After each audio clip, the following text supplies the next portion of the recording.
Abraham Ozler crime investigation thriller ജോണൽ വന്ന ഒരു സിനിമയാണ് അബ്രാഹാം ഓസ്ലർ. വർഷങ്ങൾക്ക് ശേഷം ജയറാമിന്റെ ഒരു തിരിച്ചുവരവ് ടാഗ്ലൈൻ സിനിമയ്ക്കിട്ടായിരുന്നു. സിനിമ നല്ല രീതിയിൽ തിയേറ്ററിൽ ഓടിയ ഒരു സിനിമയാണ്. ഈ സിനിമ വരുന്നതിന് മുമ്പ് നല്ലൊരു ഹൈപ്പ് ഉണ്ടായിരുന്നു. ഹൈപ്പിന് കാരണം ഈ സിനിമ ഡയറക്ടർ മുന്നേ ചെയ്ത അഞ്ചാം പാതിര വലിയൊരു ഹിറ്റായിരുന്നു. അതുകൊണ്ട് തന്നെ ആ ഡയറക്ടറിന്റെ അടുത്ത സിനിമയ്ക്ക് വേണ്ടി ആൾക്കാർ വെയിറ്റ് ചെയ്തിരുന്നു. അതുകൊണ്ട് തന്നെ ഇത്രയും ഹൈപ്പ് കിട്ടാനുള്ള കാരണം ഈ സിനിമയുടെ മെയിൻ കഥാപാത്രമാണ് അബ്രാഹാം ഓസ്ലർ. അതുകൊണ്ട് തന്നെ ആ പേര് തന്നെയാണ് ടൈറ്റിലായിട്ടാണ്. എനിക്ക് ഇതിന്റെ ടൈറ്റിൽ ആദ്യം കേട്ടപ്പോൾ നല്ലൊരു പുതുമ തോന്നിയിരുന്നു, നല്ലൊരു പേരായിട്ട് എനിക്ക് തോന്നിയിരുന്നു. സിനിമ കണ്ടു തീർത്തപ്പോൾ ഏറ്റവും അധികം വെറുക്കപ്പെട്ടതും ആ പേര് തന്നെയാണ്. കാരണം വേണ്ടടത്തും വേണ്ടാത്തടത്തൊക്കെ ഓസ്ലർ എന്ന വിളി നമുക്കൊരു അരോചകമായി തോന്നി. അതുകൊണ്ട് സിനിമ കണ്ടു തീർന്നപ്പോൾ ഏറ്റവും അധികം ചടപ്പിച്ചത് ആ പേരായിരുന്നു. ആ പേരിന്റെ ഭംഗി തന്നെ സിനിമ കണ്ടു കഴിഞ്ഞപ്പോഴത്തേനും നമുക്ക് ഇല്ലാണ്ടായി പോയി. റൈറ്റർക്ക് ഒരു പക്ഷേ ആ പേര് ഒരുപാട് ഇഷ്ടപ്പെട്ടതുകൊണ്ടായിരിക്കാം എല്ലായിടത്തും ഈ പേര് യൂസ് ചെയ്ത്.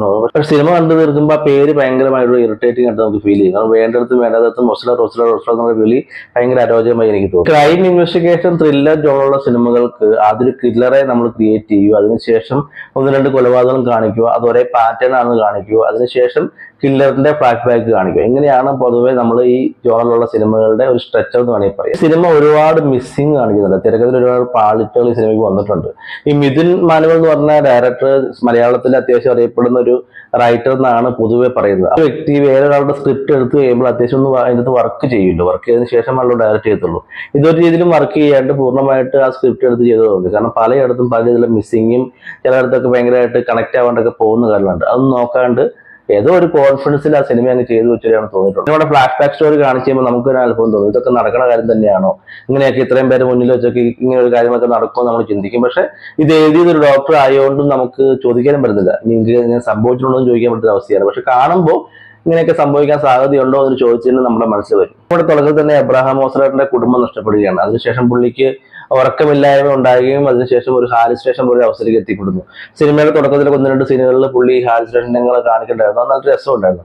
അപ്പൊ ഞാൻ ചിന്തിച്ചത് കാണിക്കുമ്പോൾ എന്തെങ്കിലും ഒരു സംഭവം ആ സിനിമയിൽ ഉണ്ടാവും. വെറുതെ ഇങ്ങനെ ഹാൽ സ്റ്റേഷൻ കാണിച്ചു പോകത്തില്ലോ എന്ന് വിചാരിച്ചു. പക്ഷെ കുറെ കഴിഞ്ഞപ്പോൾ ആ ഹാൽ സ്റ്റേഷനുള്ള സംഭവം ഓസ്ലറും മറന്നു, റൈറ്ററും മറന്നു, ഡയറക്ടറും മറന്നു. പ്രേക്ഷകന് മാത്രം ഓർമ്മയിലായി പോയി.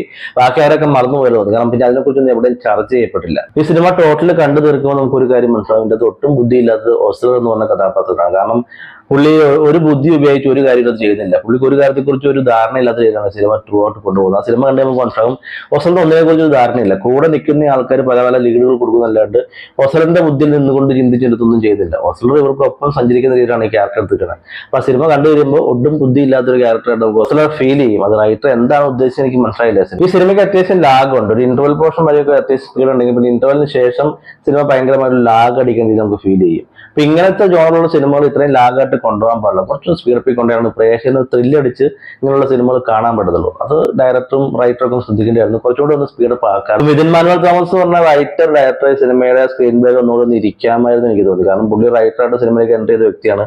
ഈ സിനിമ വരുന്നതിന് മുമ്പ് പുള്ളിയുടെ 2 സിനിമകൾ ഓൾറെഡി വന്ന് അത്യാവശ്യം നല്ല രീതിയിൽ പോയ സിനിമകളാണ്. അപ്പൊ പുള്ളി ഇതിന്റെ റൈറ്റിംഗ് മേലെ പുള്ളി ഇരുന്ന് ഒന്നുകൂടെ ശ്രദ്ധിച്ചിരുന്നെങ്കിൽ കുറച്ചും കൂടെ ത്രില്ലിംഗ് എലമെന്റ്സോടുകൂടി നമുക്ക് സിനിമയെ മുന്നോട്ട് കൊണ്ടുപോകാൻ പറ്റുമെന്ന് തോന്നി. ഏതോ ഭയങ്കര ലാഘവത്തോടെ എടുത്തവരെയാണ് ഈ സിനിമ കണ്ടുകൊണ്ടിരുന്നത്. എല്ലാ പ്രേക്ഷകനും ഒരു രീതിയിലും എൻഗേജ് ചെയ്യിക്കുന്ന എലമെന്റ്സും സിനിമയില്ലാത്ത ഒരു തണുപ്പൻ ത്രില്ലർ പോലെ ഈ സിനിമ കണ്ടപ്പോൾ തോന്നി. ഇതിലെ കില്ലർ അലക്സാണ്ടറിന്റെ ഒരു ഫ്ലാഷ് ബാക്ക് സ്റ്റോറി കാണിക്കുന്നുണ്ട്. അതിലൊരു പോർഷൻ കൃഷ്ണദാസ് പറഞ്ഞ ഒരു കഥാപാത്രമുണ്ട്. ഈ പ്രസന്റില് ഈ അലക്സാണ്ടർ ഒരുപാട് പേരെ കൊല ചെയ്യുമ്പോൾ അതിനെ സപ്പോർട്ട് ചെയ്യുന്നത് ഈ കൃഷ്ണദാസ് ആണ്. പക്ഷെ ഫ്ലാഷ് ബാക്ക് സ്റ്റോറിയിൽ ഈ അലക്സാണ്ടറിനെ എത്രത്തോളം സപ്പോർട്ട് ചെയ്യേണ്ട രീതിയിലേക്കുള്ള കഥ കൃഷ്ണദാസിന് പറയുന്നില്ല. കൃഷ്ണദാസിന് ഒരു വ്യക്തിയോട് ചെറിയൊരു പക തോന്നാം. പക്ഷെ ഈ അലക്സാണ്ടറിന്റെ കൂടെ ഇത്രയും സപ്പോർട്ട് ചെയ്ത് ഇത്രയും പേരെ കൊല ചെയ്യേണ്ട ആവശ്യകത കൃഷ്ണദാസിനില്ല. ഇപ്പൊ റൈറ്ററും ഡയറക്ടറും ആ ഒരു പോർഷൻ ഒന്നും ചിന്തിക്കണമായിരുന്നു. ഈ അലക്സാണ്ടറിന്റെ കൂടെ എന്തിന്റെ ബേസിലാണ് ഇത്രത്തോളം കൊലപാതകങ്ങൾക്ക് ഈ കൃഷ്ണദാസ് സപ്പോർട്ട് ചെയ്യണത്? അപ്പൊ ശരിക്കും പറഞ്ഞാൽ അലക്സാണ്ടർ എന്ന് പറഞ്ഞ ക്യാരക്ടർ കൃഷ്ണദാസിനെ യൂസ് ചെയ്തെന്ന് എനിക്ക് തോന്നി. അപ്പൊ എവിടെയൊക്കെ ഒരു മിസ്സിങ്, അവിടെയൊക്കെ റൈറ്ററും ഡയറക്ടറും ഒന്നുകൂടി ശ്രദ്ധിച്ചിരുന്നെങ്കിൽ ആ ഒരു മിസ്സിങ് വരില്ല എന്ന് എനിക്ക് തോന്നി. അപ്പൊ ടോട്ടലിൽ എടുത്ത് നോക്കുവാണെങ്കിൽ ഒട്ടും കെട്ടുറപ്പില്ലാത്തൊരു തിരക്കഥയും ഒട്ടും പുതുമയില്ലാത്തൊരു മേക്കിംഗ് സിനിമയ്ക്ക് ഉണ്ടായിരുന്നത്.